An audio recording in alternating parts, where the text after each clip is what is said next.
Let's start up north in Egypt, where foreign currency reserves in the country went up by $3 billion in the month of September. Government data indicates a jump from $16 billion at the end of August to just over $19 billion.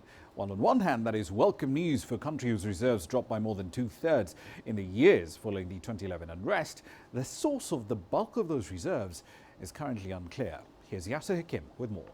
Reserves going up by $3 billion is good news for Cairo, but it has caused speculation as the source of $2 billion remain unknown. What is known is that $1 billion were deposited into the Egyptian Central Bank by the United Arab Emirates.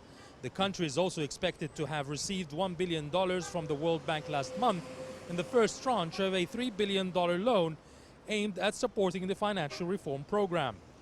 But Central Bank Governor Tariq Amir is yet to confirm the source of the $2 billion.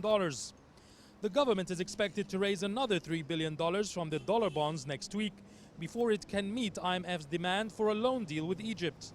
Another condition for the loan is devaluation of the weak Egyptian pound. The problem is having practically two prices for the dollar.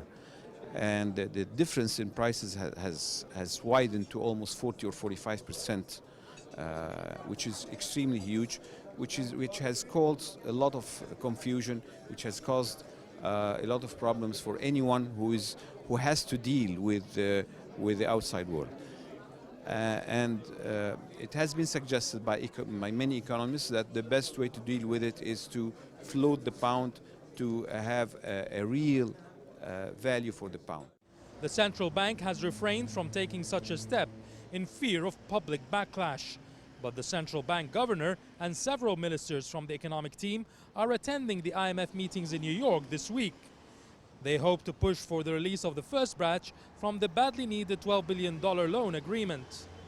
It remains to be seen if the IMF will be satisfied with Egypt's economic reform program. Yasser Hakim for CCTV, Cairo.